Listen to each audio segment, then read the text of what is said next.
வணக்கம். இந்த இயற்கை உலகில் கடவுள் மனிதனுக்கு தந்த அற்புதமான பரிசுகளில் ஒன்று நொச்சி அப்படிங்கிற பசுமை செடி. தமிழர்களின் வாழ்க்கை முறையில் நொச்சிக்கு சிறப்பான இடம் உண்டு.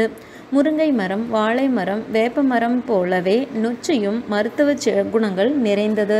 அதாவது இந்த செடியின் வேர், பட்டை, விதை, பூக்கள்னு அனைத்துமே மருத்துவ குணங்கள் வாய்ந்தவை.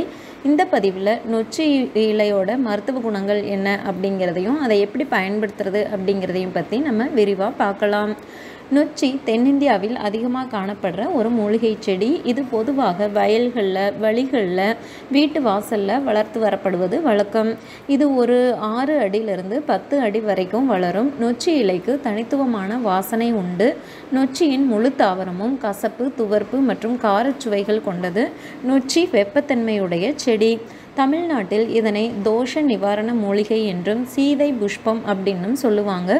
நொச்சி இலைக்கு பரம்பரை மருத்துவத்தில், அதாவது சித்தா, ஆயுர்வேத, யுனானி மருத்துவத்தில் முக்கிய பங்கு இந்த நொச்சிக்கு உண்டு. நொச்சி இலை மிகச்சிறந்த வலி நீக்கும் மூலிகை. மூட்டு வலி, கை கால் வலி, சுளுக்கு, சிராய்ப்பு போன்ற வலிகளுக்கு நொச்சி இலை கொதித்து எடுத்து நீரை தடவுவதும் காய்ச்சி குளிப்பதும் நல்ல பலனளிக்கும். இவை உடல் அசதியை தணிக்கும், சிறுநீரை பெருக்கும், காய்ச்சலை போக்கும், ஜலதோஷத்தை கட்டுப்படுத்தும், மாதவிலக்கை தூண்டும், வயிற்றுப்புழுக்களை கொல்லும். ஒரு தேக்கரண்டி நொச்சி இலை சாற்றில் 1 கிராம் மிளகுத்தூள், சிறிதளவு நெய் சேர்த்து காலை மாலை வேளைகளில் சாப்பிட்டு வர மூட்டு வலி, இடுப்பு வலி, வீக்கம் குணமாகும். கால் வீக்கத்தை குறைக்கிறதுக்கு கருநொச்சி இலைகளை அரைத்து 10 போடும் பழக்கம் இன்று வரைக்கும் கிராம மருத்துவத்தில் இருக்கு. இந்த கீரையை நுரையீரலின் பாதுகாவலன்னு சொல்லலாம். சுவாச பாதையை சீராக்கிறதுல இந்த இலைக்கு பெரும் பங்கு உண்டு. நொச்சிக்கு நிகர் இந்த விஷயத்தில் வேறு எதுவுமே இல்லை. காரணம் சளி, மூக்கடைப்பு, சைனஸ், தலைவலி, நீர்க்கோவை போன்ற பிரச்சனைகளுக்கு பிரதானமாக நொச்சி பயன்படுத்தப்படுது. நீரை கொதிக்க வைத்து இந்த இலைகளுடன் கற்பூரவல்லி இலையையும் சேர்த்து ஆவி பிடிச்சிட்டு வந்தோம்னாவே நெஞ்சு சளி கரைய ஆரம்பிச்சிடும். அல்லது குளிக்கிற வெந்நீரில் வேப்பிலையை போலவே இந்த இலையையும் சேர்த்து குளித்து வரலாம். கடும் தலைவலி இருந்தாலும் கூட இந்த இலைகளை எரித்து அதன் புகையை சுவாசித்தாலே தலைவலியும் தலைபாரமும் சேர்த்து குணமாகும். அதே மாதிரி இந்த இலையை சேர்த்து கொதிக்க வைத்து அந்த நீரை ஆவி பிடித்துட்டு வந்தோம் அப்படின்னா எப்பேற்பட்ட தலைபாரமும் குணமாகும். நொச்சி இலையை நீரில் கொதிக்க வைத்து அதை குடிக்கிறதுனால இருமல், மூச்சு திணறல், ஆஸ்துமா போன்ற நோய்கள் குறையும். இது மூச்சு குழாய்களில் உள்ள மூட்டு சளியை தளர்த்தி வெளியேற்றும். ஆஸ்துமாவை கூட இந்த இலைகள் விரட்டக்கூடியது. மிளகு, பூண்டு, கிராம்பு இவைகளை நொச்சி இலைகளுடன் வைத்து மென்று தின்றாலே ஆஸ்துமா குணமாகும். அதே மாதிரி நொச்சி இலைகளை தலையணையாக செய்து உபயோகிக்க காய்ச்சல், தலைவலி, பீனிசம் போன்ற நோய்கள் குணமாகும். ஒரு பிடி நொச்சி இலைகளை 2 லிட்டர் தண்ணீரில் கொதிக்க வைத்து வேது பிடிக்க மண்டை நீரேற்றம் கட்டுப்படும். நொச்சி இலையை நசுக்கி அதன் சாற்றை எடுத்து தோளில் தடவினால் அக்னி, பருமன், பூனைக்கண்ணி, புண்கள், கருப்பு நிறமாக தோலில் ஏற்படுற பிரச்சனைகள் குறையும். அதே மாதிரி நொச்சி இலையை வீட்டின் வாசலில் கட்டுவதும் அதனுடைய புகையை வீசுவதும் தோஷங்கள் விலகும். நாகதோஷம், பீலி தோஷம் போன்ற தோஷங்கள் விலகும்னு சொல்லப்படுது. நொச்சி இலை சாற்றை சிறிதளவு குடிக்கிறது உயர் இரத்த அழுத்தம் இருக்கிறவங்களுக்கு ரொம்பவுமே நன்மை கொடுக்கக்கூடியது. இது உடம்புக்கு ஆறுதலையும் நிம்மதியையும் தருது. நொச்சி இலை கொத்துக்களை எண்ணெயில் காய்ச்சி நன்கு வடிகட்டி அந்த எண்ணெயை தலைக்கு தேய்த்தால் முடி வளர்ச்சி, முடி உதிர்தல் குறைபாடு ஆகியவை நிவர்த்தியாகும்.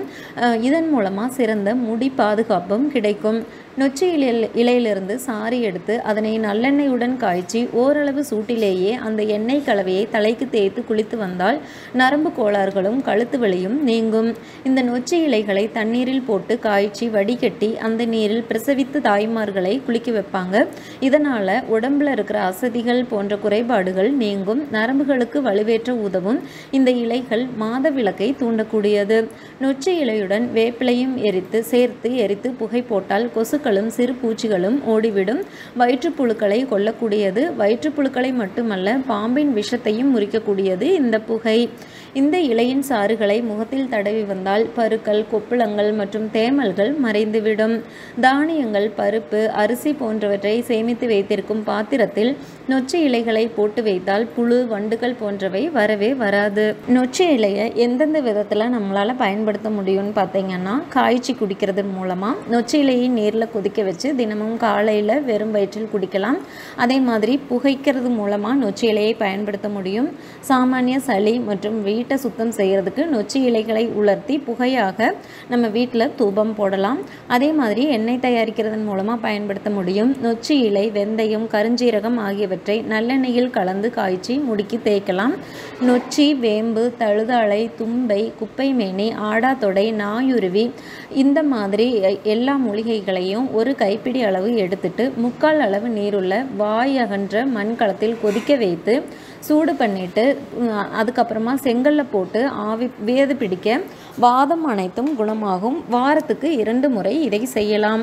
நொச்சி இலைச்சாறு 5 மில்லி அளவு எடுத்து பசுங்கோமியம் 5 மில்லி அளவுடன் கலந்து 2 வேளை குடித்து வர கல்லீரல், மண்ணீரல், நுரையீரல் வீக்கம் குணமாகும். நொச்சி இலைச்சாறை கட்டிகளின் மீது இரவில் பற்று போட்டு வர கட்டிகள் கரையும்.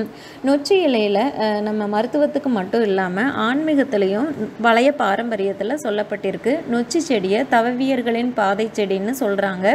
இதை விக்னங்களை அகற்றும் தெய்வத்தின் இலையாக அதை பயன்படுத்தியிருக்காங்க. மாதவ தவவியர், அருவாளி சித்தர் போன்றோரின் வாழ்க்கையில் நொச்சி ஒரு பங்கு வகித்தது அப்படின்னு கூறப்படுது. நொச்சிலேயே பார்த்தீங்கன்னா கருநொச்சி, நீல நொச்சின்னு 2 வகையில் இருக்குது. நீல நொச்சி கருப்பை நோய்களுக்கு ரொம்பவுமே சிறந்தது. இன்னொரு முக்கியமான விஷயம் என்னன்னு பார்த்தீங்கன்னா, இந்த செடியில் மலர்கள் பூக்கும்போது கொத்து கொத்தா அடர்ந்த கத்திரிப்பூ நிறத்தில் பூத்திருக்கும். இந்த பூக்களில் உற்பத்தி ஆகிற தேனுக்கு உடல் வலியை, வீக்கத்தை போக்குகிற தன்மை உண்டு. நொச்சியை பொறுத்த வரைக்கும் ஒரு கிளையை வெட்டி வைத்தால் கூட நன்றாக வளரக்கூடியது. அதே மாதிரி பல்வேறு சிகிச்சைகளை செய்வதற்கு உதவியாக இருக்கும். நொச்சியை நம்ம கண்டிப்பாக வீட்டில் வளர்க்க வேண்டியது அவசியம். நொச்சி இலைகள் கிடைக்காதவங்க தாராளமாக நொச்சி இலை பொடி பார்த்திங்கன்னா நாட்டு மருந்து கடைகளில் கிடைக்கும். அதை வாங்கி கூட நம்ம தாராளமாக உபயோகப்படுத்தலாம். அதே மாதிரி நொச்சி வேரும் பார்த்திங்கன்னா நிறைய மருத்துவ பயன்கள் நிறைந்தது. நொச்சி வேரோட பொடியும் நமக்கு நாட்டு மருந்து கடையில் கிடைக்கும். நொச்சி வேரை இடித்து நீரில் இட்டு பாதியாக சுண்ட காய்ச்சி குடிச்சிட்டு வந்தோம்னா சிறுநீர் பை அலர்ஜி தீர்ந்து சொட்டு மூத்திரம், நீர்க்கடுப்பு, வயிற்று, மலப்புழுக்கள் இந்த மாதிரி பிரச்சனை எல்லாமே தீரும். நொச்சி இலையை யார் வேண்டுமானாலும் தாராளமாக ஆவி பிடிக்கிறதுக்கோ இல்லை மற்ற எல்லா விதத்துலையும் பயன்படுத்துறதுக்கு தாராளமாக யார் வேணுமானாலும் பயன்படுத்தலாம். கர்ப்பிணி பெண்கள் உள்ளுக்கு எடுத்துக்கிறதுக்கு முன்னாடி மட்டும் மருத்துவர்கிட்ட ஆலோசிச்சுட்டு அதுக்கப்புறமா எடுத்துக்கிறது நல்லது.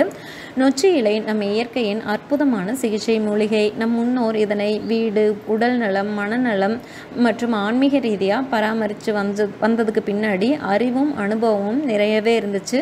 இன்று நவீன உலகம் இயற்கையின் பக்கம் திரும்பும் தருணத்தில் நமக்கு கையில் உள்ள நொச்சியை மீண்டும் ஒவ்வொரு வீட்டிலும் பயன்படுத்த தொடங்குறது ரொம்பவுமே நல்லது. அது நம் உடல் மற்றும் ஆன்மாவுக்கு நன்மை தரும்.